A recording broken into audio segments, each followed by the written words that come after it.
2008 में आतंकवादी हमला होता है। तौकीर रजा साहब कह रहे हैं कि उस आतंकवादी हमले में गृह मंत्रालय तब का, जो मनमोहन सिंह सरकार का गृह मंत्रालय था, और संघ, इन दोनों की मिलीभगत थी। और 2009 में आप कांग्रेस से हाथ मिलाते हैं, यह जानते हुए भी कैसा है? तो नहीं, मैं अपनी शर्तों के साथ उनके साथ गया कि जो कुछ बेईमानियां हो चुकी हैं उन बेईमानियों पर आपको उनकी जांच करनी है।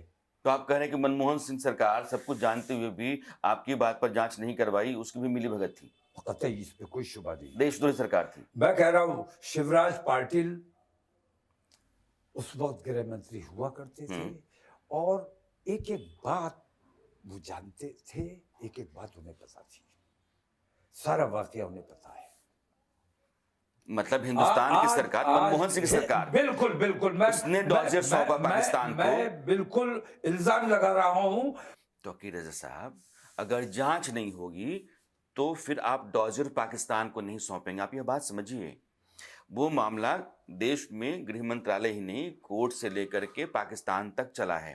पाकिस्तान को अगर आपने डॉजियर सौंपा है कि ये आपके यहाँ के आतंकवादी हैं जो मुंबई में आए, उन्होंने कत्ल गैरत की, और इनके खिलाफ कार्रवाई आप करो, आप क्या करोगे?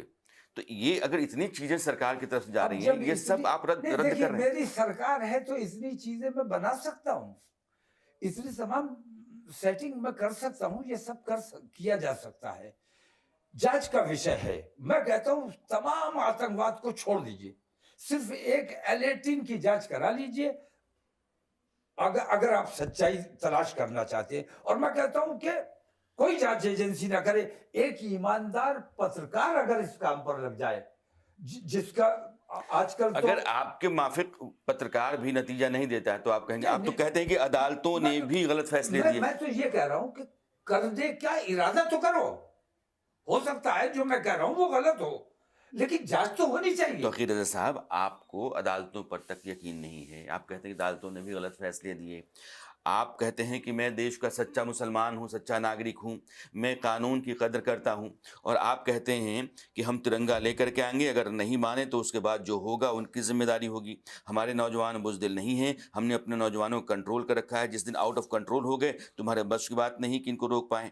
संसद सत्र शुरू होने वाला है। अगर आप लोग ध्यान दें, अगर आपको अपनी ताकत दिखानी है, इसको लेकर कानून बनवाना पड़ेगा। अगर आपको अपनी बात मनवानी है तो आपको दिल्ली तक आना पड़ेगा। ये आप कह रहे हैं। नहीं, ये मैं कह रहा हूं। अब इसमें से किस सवाल का मुझे जवाब देना है, पहले वो बताइए।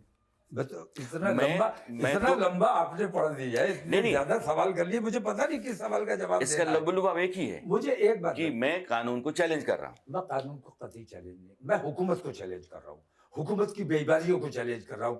मैंने ये नहीं कहा, मैं अभी 24 को जो आ रहा हूं तो तिरंगा लेकर आ रहा हूं, कानून के दायरे में आ रहा हूं। मैंने ये कहा कि अगर 15 दिन के अंदर हमारी मांगों पर अमल नहीं किया गया तब हम अपने तरीके से आएंगे। आप जरा मेरी वीडियो दोबारा सुन लीजिएगा।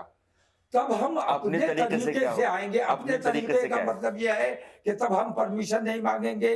आप हमने लोकल, हमारा दिल्ली NCR का प्रोग्राम है, फिर हम देशव्यापी आंदोलन करेंगे, पूरे देश में चक्का जाम कराएंगे, पूरे देश में मुस्लिम तमाम बाजार बंद कराएंगे, पार्लियामेंट का घेराव करेंगे, पार्लियामेंट में इन बेईमानों को घुसने नहीं देंगे, क्योंकि हम अपने देश में जो बेईमानी हो रही है और देश को जो नुकसान पहुंचाया जा रहा है, देश प्रेमी होने की हैसियत से हमें तकलीफ है और हमें उसका इजहार करना चाहिए। इसका मतलब ये भी हुआ कि तौकीर रजा साहब अपने तरीके से मानते हैं कि व्यवस्था ऐसी ही होनी चाहिए, कानून ऐसा ही होना चाहिए, सरकार को ऐसा ही काम करना चाहिए। अगर आप उसके मुताबिक काम नहीं करते हैं तो मैं मुस्लिम समुदाय के नौजवानों को अपने मुताबिक बगला लूंगा, बगला करके उनको दिल्ली लेकर के आ जाऊंगा, चक्का जाम करूंगा, संसद में सांसदों को घुसने नहीं दूंगा, हालात जो है नाजुक कर दूंगा, टकराव की स्थिति पैदा होगी, उसको लीड आप करेंगे। मैंने ये कहा है, यही है। नहीं, ये इल्जाम लगा रहे हैं आप मेरे ऊपर। मुझे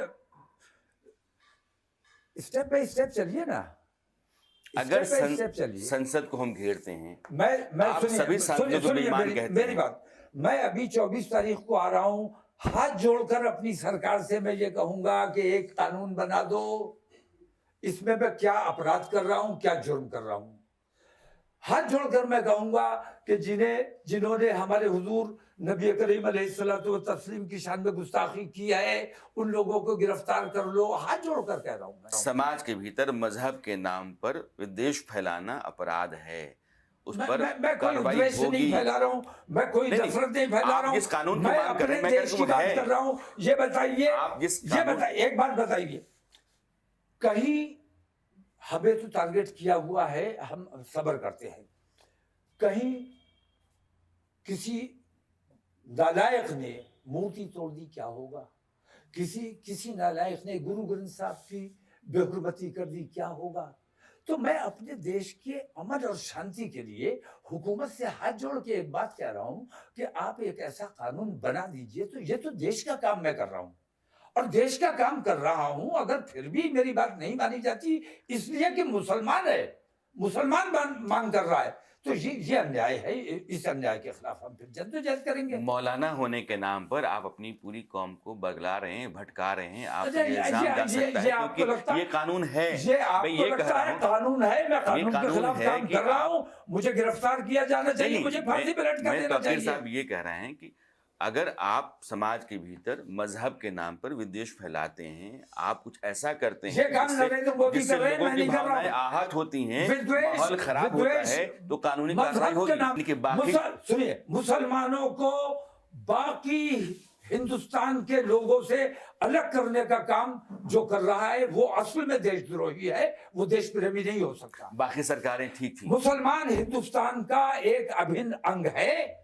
और इस अभिन्न अंग को नुकसान पहुंचाने का मतलब यह है कि आप अपने देश को नुकसान पहुंचाने का तौकीर काम कर साहब, रहे हैं। किसने कहा कि अभिन्न अंग नहीं है? लेकिन मैं जानना चाहता हूं कि इसके पहले प्रधानमंत्री ने कहा इसके नहीं पहले है। नहीं, क्या बात करते हैं? प्रधानमंत्री सबका साथ, सबका विकास, सबका सुनिए, प्रयास, सुनिए, वो मैं खुद बता- कहते हैं। मैं बताता हूं, प्रधानमंत्री ने कहा एक रहोगे तो सेफ रहोगे। मैं पूछता हूं कि किसके लिए कहा, किससे खतरा है आपको? वो खतरा आपको बताना चाहिए, आपको बताना पड़ेगा किससे आपको खतरा है। ये कह के वो हिंदू समाज से और हिंदू बिरादरियों से ये कहना चाहते हैं कि मुसलमान तुम्हारे